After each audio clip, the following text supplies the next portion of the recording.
problems are a lot more complex than they seem. And to illustrate that, and really what I want to say is that it's very complex in the sense that when we tell these stories as black and white, this side versus that side, but it's an extremely complex process. And so I want to illustrate that with a story, actually, with how I came to learn about this complexity and the problems that we as conservationists do face.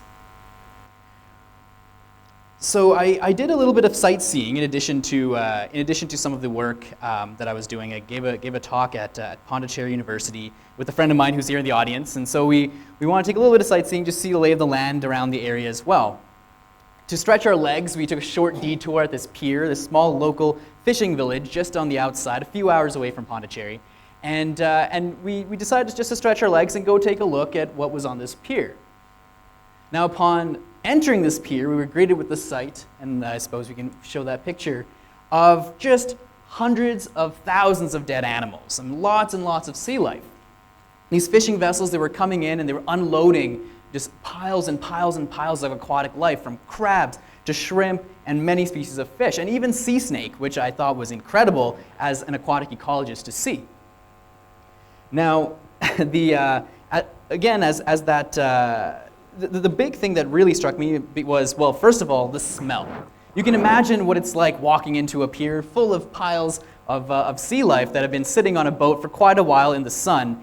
And as my friend can attest, he's being a plant biologist, he was not a huge fan of that. But as a student working with fish and in the field of fish behavior, I'm kind of used to the smell of dead fish. Whether that's fortunate or unfortunate, I'll let you decide. But I was very keen to explore a lot of the things that we could find in these piles. Now, one thing that we saw were these women. They were crouched down and they were sorting through all these piles. As each of these small fishing boats came into the pier, they would unload these massive amounts of fish, and these women would sort them. So they would keep some of these fish for the market or for personal consumption, and a huge amount of it was also wasted. It was bycatch. They were being put into this pile. And the reason for that is, well, you couldn't sell it. It wasn't, and you couldn't really eat it either. So what ended up happening is all this bycatch was being crushed down to be thrown back into the water to catch more fish. And as someone who grew up in and around the ocean, as a scuba diver, and as someone who studies fish, this was mortifying. I mean, these are creatures that I valued. I deeply valued. I read about them in books. I'd seen them on TV. And to study them and to understand, and you start to feel and to talk, like what Professor Ganeshe was saying, this compassion for these species that you're studying. Now, I was just filled with emotions. I was frustrated. I was angry. I was thinking, how dare they? How could they? But this all changed when I met this guy, this man right here. He was a local fisherman, actually, just at this pier, and he had come off one of the boats, and he'd, I suppose, had a little bit of free time, and he was very interested in these foreigners looking around, staring at these dead fish, mere inches away from them, and taking a look what they are. He didn't speak English, and I didn't speak Hindi, nor the local dialect, but he saw from this massive fish that I had imprinted on my shirt that I was passionate about fish just as much as he was. And so without skipping a beat, he immediately began jumping from pile to pile to pile to pile to pick out all these really cool creatures that he could find. He really wanted to share this. And because of that communication barrier, communication really came down to gestures, agreeable nods, pointing, and picking things out. But even through that, he showed a number of different species of crabs. He was able to convey that here's these crabs, these are males, these are females, these are of the same species, these are different species, and this was without using any words. And it was at that moment that I realized I had it all wrong. It's very easy for us to blame those at the front lines. We see the poachers and the hunters, the poachers, the fishermen, the farmers, deforesting our lands, burning the forest down, or the poachers denuding our wild lands. These are things that we share on social media. These are messages, they spread like wildfire. But I don't think that's the right way to go about it.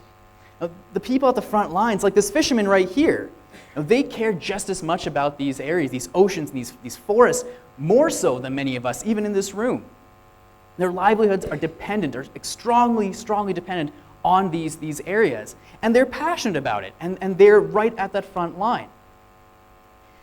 And so it was through this interaction that I really realized just how incredible it was to share that experience and to understand. And so one of the other things that I've learned here in India as a foreigner and moving around is generally when someone starts helping you, they start following you around, they help you, they want a little bit of tip or something just to kind of pad the pocket a little bit.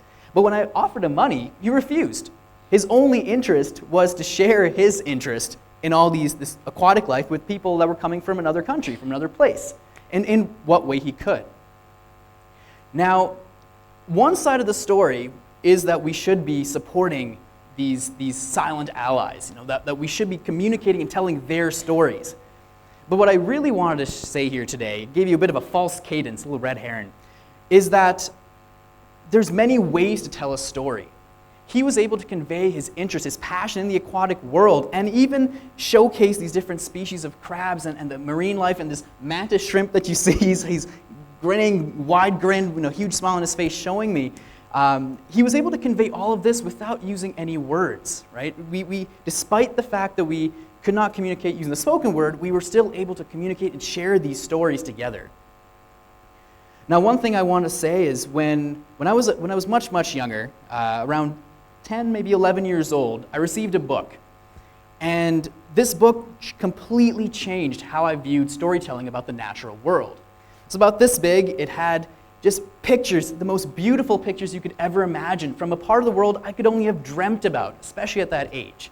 There were birds, there were plants, and they were just incredible. And even now, having gone through those pages for years and years and years, it still excites me to open up that book and to see all the different species that are in that book and in those pages.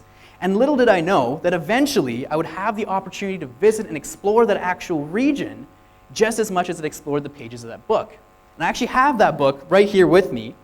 And on the cover of that book were two names: Sandesh Kadur and Kamal Bawa. So